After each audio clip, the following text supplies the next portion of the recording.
Hey, it's Clay, and this will be a video chart on ticker symbol ACST. We will take a look at the 30-minute time frame.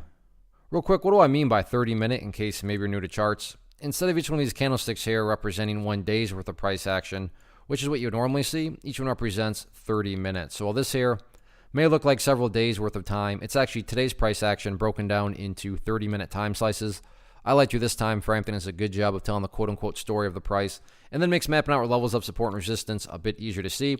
I don't mean to state the obvious, but I will anyways. Very nice price movement on Friday, but not only price movement, you look down here at the volume, and not the hugest volume day, but definitely, above average volume. So a lot of eyeballs on this one going into next week. So let's map out some levels of support, and then we can talk areas of resistance. So the first level of support is what I would call the ideal level. When we say, hey, Clay, what would make this chart look the absolute strongest going forward? And that would be if the price can stay up above $1.10. Now, don't get me wrong. If the price falls below $1.10, I'm not saying the entire chart's ruined or anything like that. But yeah, definitely if the price can manage to stay up above the $1.10 mark, that would certainly be a huge sign of power going forward. Taking a step back and looking at things from more so the big picture point of view, that's where the purple line here comes into play, the famous 50-period simple moving average. Keyword being moving. As time goes by, that line there is going to move itself higher and higher. So a very basic yet highly effective way to judge the health of the move. That right there being defined as quote-unquote the move. Just watch that purple line. As long as the price stays above that line, as the line itself moves higher and higher, then the bulls are in full control, the bulls are in full health. How are you going to best visualize that? No questions asked. Again, yeah, staying above $1.10 would be great, but from the grand scheme of things viewpoint, as long as the price stays above that purple line, then the bulls 100% own the chart. Now, what about levels of resistance?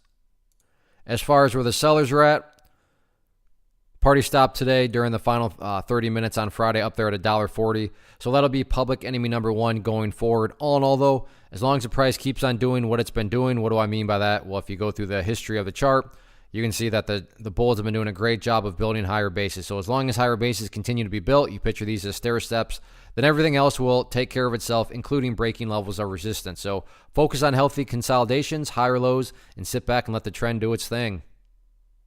One of the biggest questions that I get is, hey Clay, how do you find the stocks that you trade? So what I've done is put together a free resource guide where I talk about the tools that I use to locate stocks that I find interesting and think may have potential. So if that sounds like something that could add value to you as a trader, then click on the image that is up on the screen right now and I will email you the guide. The guide itself is very short and to the point, and best part, it's completely free.